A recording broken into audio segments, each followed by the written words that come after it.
Assalamualaikum warahmatullahi wabarakatuh.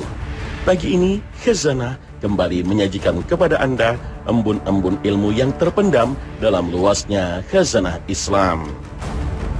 Nabi SAW telah mengabarkan pada kita tentang tanda-tanda kiamat yang akan terjadi. Dan tanda terakhirnya adalah keluarnya api yang sangat besar. Tanda ini sekaligus menandai babak awal terjadinya kiamat. Nabi SAW mengabarkan api ini akan keluar dari jurang Adn, Yaman, lalu menggiring manusia. Dijelaskan dalam hadis Huzaifah bin Asid radhiyallahu anhu ketika menyebutkan tanda-tanda besar kiamat, di dalamnya ada sabda beliau SAW. Dan yang terakhirnya adalah api yang keluar dari Yaman, menggiring manusia ke tempat mereka berkumpul. Hadis riwayat Muslim. Dalam riwayat Abu Huzaifah juga disebutkan, dan api yang keluar dari jurang Aden yang menggiring manusia. Hadis riwayat Muslim. Akan tetapi ada riwayat lain yang menyebutkan bahwa Rasulullah SAW bersabda, akan keluar api dari Hadramaut atau Laut Hadramaut sebelum hari kiamat yang akan menggiring manusia. Hadis riwayat Ahmad dan Tirmizi. Imam Al-Bukhari rahimahullah meriwayatkan dari Anas radhiyallahu anhu bahwa Abdullah bin Salam ketika masuk Islam bertanya kepada Nabi SAW tentang beberapa masalah. Di antaranya, apakah tanda pertama datangnya kiamat?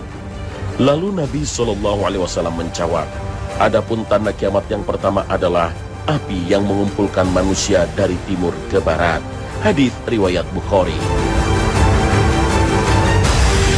Dalam sejumlah riwayat hadis ini disebutkan waktu kemunculannya, yaitu bahwa api ini adalah tanda besar kiamat yang terakhir.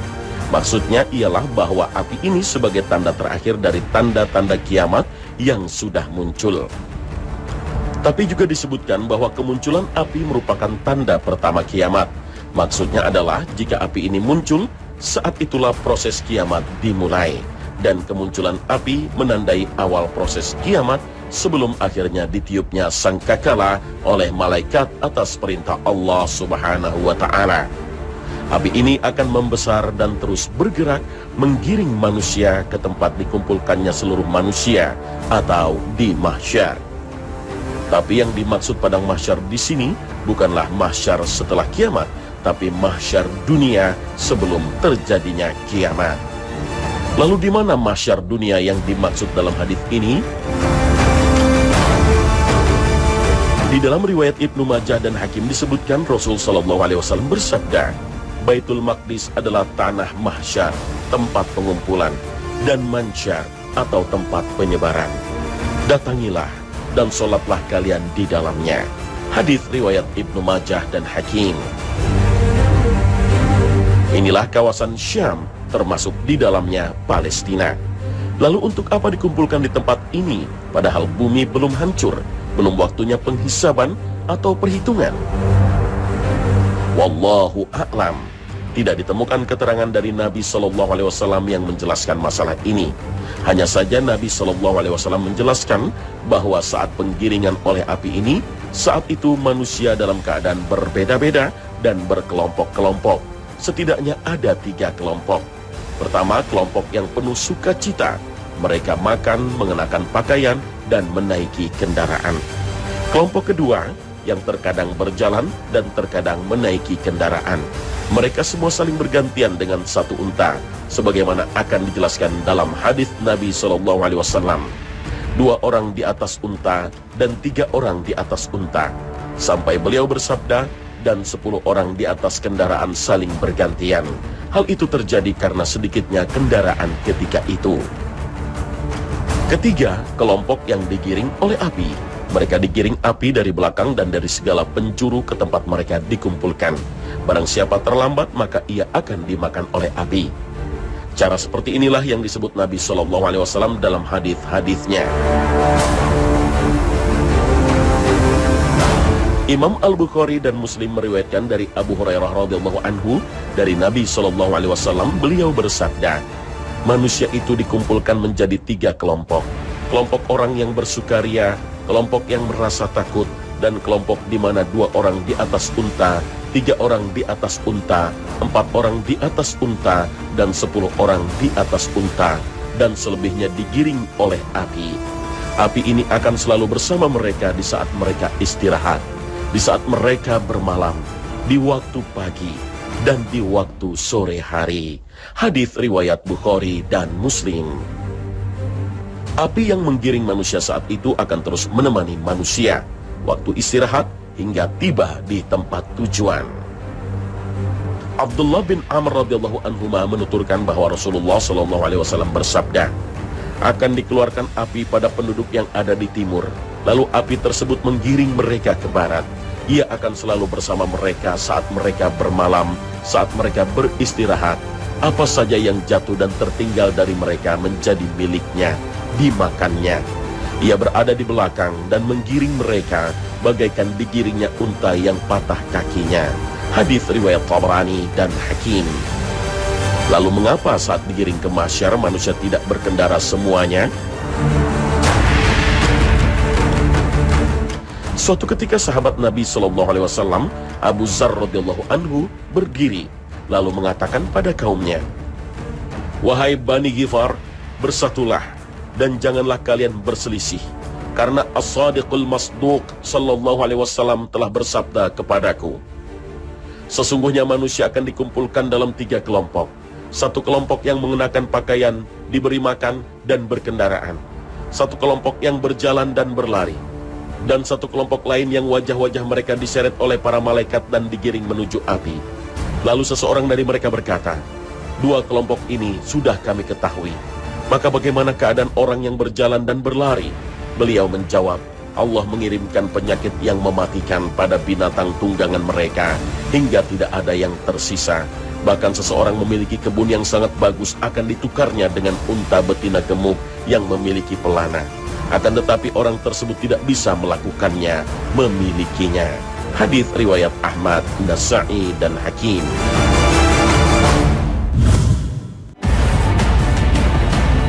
Pemirsa Khazanah, kemunculan api dari negeri Yaman akan didahului kemunculan sejumlah peristiwa yang sekaligus menjadi tanda besar kiamat. Peristiwa ini diantaranya adalah munculnya binatang dari perut bumi. Binatang ini akan mendatangi manusia dan berbicara kepada seluruh manusia yang ada. Fenomena hewan berbicara sebenarnya sudah pernah terjadi pada masa Rasulullah Sallallahu Alaihi Wasallam. Suatu hari ada seekor serigala yang berusaha memangsa seekor kambing. Ketika serigala itu menangkap buruannya, datanglah sang penggembala. Saat melihat ternaknya akan dimangsa oleh serigala, si penggembala langsung merebutnya kembali. Ketika hewan buruannya terlepas dari cengkramannya, terjadi peristiwa yang aneh. Serigala itu tiba-tiba berbicara kepada penggembala. Tidakkah engkau bertakwa kepada Allah? Engkau telah merampas dariku suatu rezeki pemberian yang Allah berikan kepadaku. Mendengar ucapan ini, sang penggembala kaget lalu berkata, sungguh aneh, ada yang dapat berbicara kepadaku seperti manusia. Serigala itu kembali berkata, maukah engkau mendengarkan sesuatu yang lebih mengherankan daripada hal ini? Muhammad Sallallahu Alaihi Wasallam yang ada di Mekah telah mengabarkan manusia tentang berita dan kisah umat-umat terdahulu. Sang penggembala pun mengumpulkan seluruh ternaknya dan menggiringnya pulang ke Madinah. Sang penggembala segera menuju rumah Nabi Sallallahu Alaihi Wasallam dan menceritakan kejadian aneh yang baru saja dialaminya. Ketika mendengar cerita dan pengalaman sang penggembala, Nabi Muhammad SAW memerintahkan agar dikumandangkan perintah untuk sholat berjamaah. Setelah para sahabat berkumpul, Nabi memerintahkan si penggembala kembali mengulang kisahnya. Lalu si penggembala bercerita bahwa ia telah bertemu dengan serigala aneh yang mampu berbicara dengan bahasa manusia. Kemudian Nabi SAW bersabda, apa yang dikatakan penggembala ini benar. Demi yang jiwaku ada di tangannya, kiamat tak akan terjadi sampai hewan-hewan buas akan berbicara dengan manusia. Orang-orang akan diajak bicara oleh ujung cambuknya dan tali sandalnya. Pahanya akan mengabarinya tentang sesuatu dilakukan oleh keluarganya setelah kepergiannya. Kisah serigala yang bisa bicara ini disebutkan dalam beberapa kitab hadis. Di antaranya adalah Al-Musnad karya Imam Ahmad dan kitab Al-Mustadrak ala As-Sahihain karya Imam Al-Hakim serta Dalail An-Nubuwah karya Imam Baihaqi. Tentu kita akan merasa aneh ketika mendapati binatang yang mampu berbicara dengan manusia dengan bahasa yang sama. Tapi jika Allah telah berkehendak atas segala sesuatu pada makhluknya, pasti akan terjadi. Serigala yang bisa bicara akan sama anehnya dengan tangan dan kaki yang akan berbicara dan bersaksi kelak di hari akhirat. Hal ini pun pasti akan terjadi. Maka jadikanlah ini sebuah peringatan, karena sesungguhnya Allah mampu merubah apapun pada makhluknya. Fenomena hewan bicara mengingatkan akan peringatan Nabi SAW kepada kita, bahwa peristiwa itu merupakan tanda besar akan terjadinya hari kiamat. Bahkan saat binatang itu muncul, pintu taubat telah ditutup oleh Allah Subhanahu wa Ta'ala. Rasulullah SAW bersabda, sesungguhnya tanda-tanda kiamat pertama yang akan terjadi adalah terbitnya matahari dari tempat terbenamnya dan keluarnya seekor binatang kepada manusia pada waktu duha.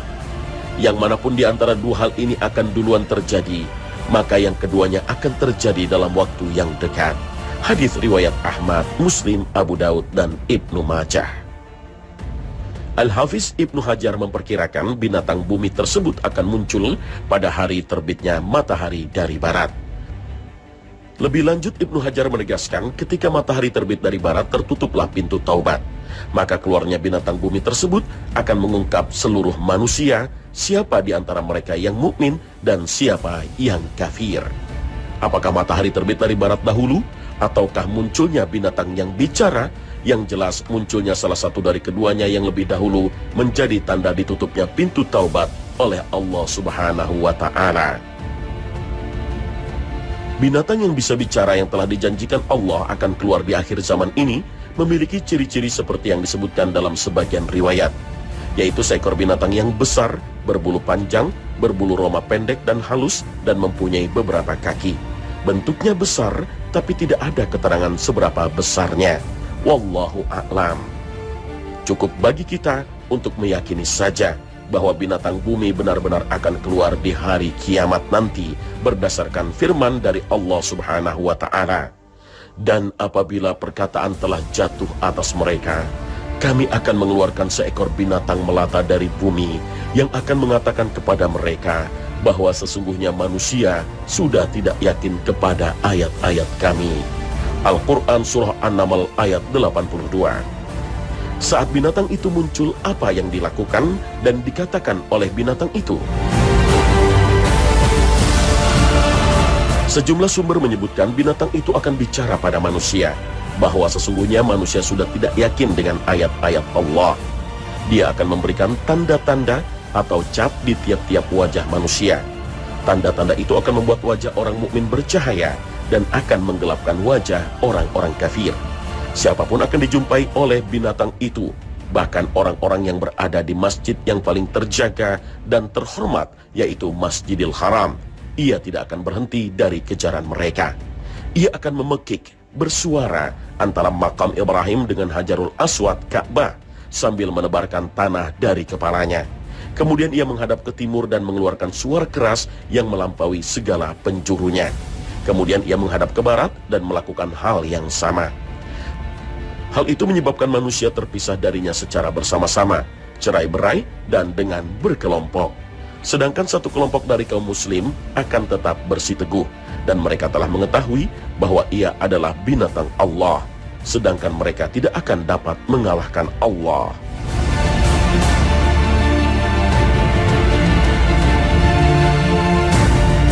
Binatang tersebut memberi tanda pada muka orang mukmin sehingga ia menjadi terang seperti bintang.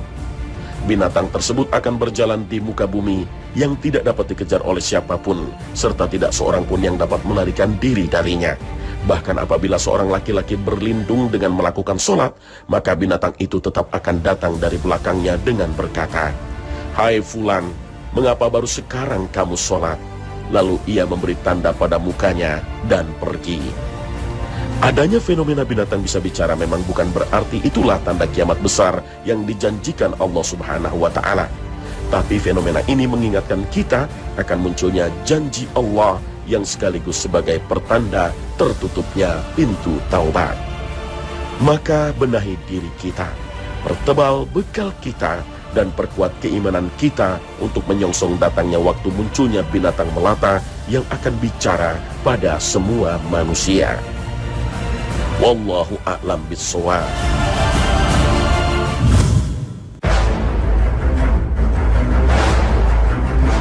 Pemirsa Khazanah, selain binatang bumi yang akan muncul dari perut bumi menjelang detik-detik terjadinya kiamat, ada juga kabar yang menyebutkan saat itu akan muncul dukhan atau asap. Asap ini akan meliputi bumi, dan kabarnya asap inilah yang paling ditakuti oleh Dajjal. Pencantuman ad-dukhan yang berarti asap sebagai nama surat ke-44 dalam Al-Quran mengindikasikan seriusnya ancaman ini akan datang pada umat Nabi Muhammad SAW, sebagaimana disebutkan dalam Al-Quran. Maka tunggulah hari ketika langit membawa asap yang nyata yang meliputi manusia. Inilah azab yang pedih. Al-Quran Surah Ad-Dukhan ayat 10 hingga 11. Imam Tabrani menyebutkan peringatan Rasulullah SAW tentang Ad-Dukhan atau asap ini bersanding dengan bahaya dabbah atau binatang melata yang keluar dari perut bumi dan Dajjal. Tanda-tanda ini merupakan tanda besar hari kiamat. Rasul Muhammad SAW mengingatkan, sungguh Rabbmu telah memperingatkanmu akan 3 hal. Ad-dukhan, asap yang akan mengakibatkan orang mukmin demam dan orang kafir melepuh sehingga keluar asap dari telinganya. Kedua adalah dabbah, dan ketiga adalah Dajjal. Hadis riwayat Tabrani. Penyebutan hadis secara urut ini mengindikasikan tahapan-tahapan dari 3 tanda-tanda kiamat besar tersebut. Diawali dengan dukhan atau keluarnya asap, kemudian binatang bumi, selanjutnya Dajjal. Lalu apakah kemunculan asap kelak akan membahayakan manusia dan berdampak pada kehidupan makhluk hidup di bumi? Atau memang ini sebagai azab bagi manusia? Kemunculan asap ini telah diingatkan Allah Subhanahu wa Ta'ala dalam firman-Nya. Tetapi mereka bermain-main dalam keraguan-raguan, maka tunggulah hari ketika langit membawa asap yang nyata. Al-Quran Surah Ad-Dukhan ayat 9 hingga 10. Terkait dengan kemunculan asap ini, Abdullah bin Abbas suatu ketika tidak bisa tidur semalam suntuk. Lalu dia menceritakan kenapa ia tidak bisa tidur, karena mendengar kabar bahwa bintang yang mempunyai ekor telah muncul. Lalu Ibnu Abbas mengutarakan kekhawatirannya, aku khawatir ad-dukhan atau asap telah muncul, maka aku tidak tidur hingga subuh. Melihat lafaz ayat fartaqib yang artinya maka tunggulah, menunjukkan sesuatu yang belum terjadi, tapi mengindikasikan sangat dekat kedatangannya, karena ada kata perintah untuk menunggu.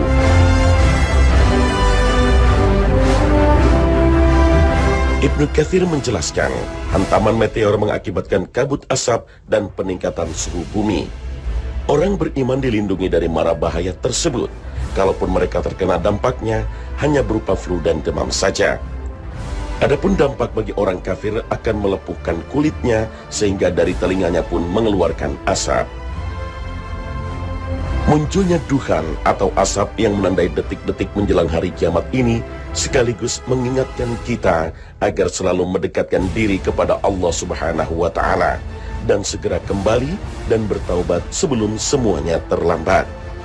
Rasul sallallahu alaihi wasallam mengingatkan kita, bersegeralah berbuat baik sebelum datangnya 6 perkara: Dajjal, dukhan, binatang bumi, terbitnya matahari dari barat, kiamat, dan kematian salah seorang dari kalian. Hadis riwayat Muslim. Wallahu a'lam.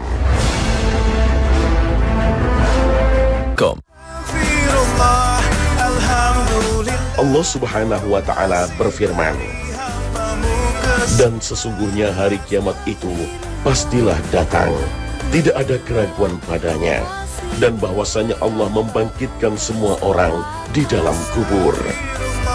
Al-Quran Surah Al-Hajj ayat 7. Seorang Arab Badui bertanya kepada Nabi SAW, kapankah tibanya kiamat?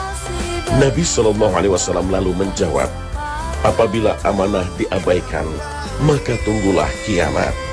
Orang itu bertanya lagi, bagaimana hilangnya amanat itu ya Rasulullah? Nabi SAW menjawab, apabila perkara urusan diserahkan kepada orang yang bukan ahlinya, maka tunggulah kiamat. Hadis riwayat Bukhari. Nabi SAW juga mengabarkan dalam sabdanya, mendekati kiamat akan terjadi fitnah-fitnah seolah-olah kepingan-kepingan malam yang gelap gulita. Seorang yang pagi hari beriman, maka pada sore harinya menjadi kafir. Dan orang yang pada sore harinya beriman, maka pada pagi harinya menjadi kafir. Dia menjual agamanya dengan imbalan harta benda dunia.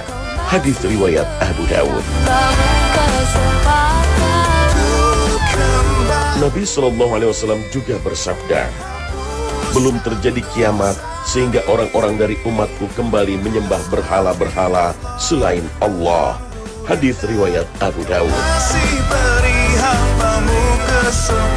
Dan Nabi SAW mengabarkan pada umatnya dalam sabdanya, belum akan kiamat sehingga tidak ada lagi di muka bumi orang yang menyebut Allah, Allah.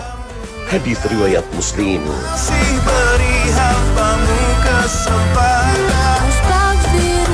Nah pemirsa, sampai di sini perjumpaan kita. Akhir kata, wassalamualaikum warahmatullahi wabarakatuh.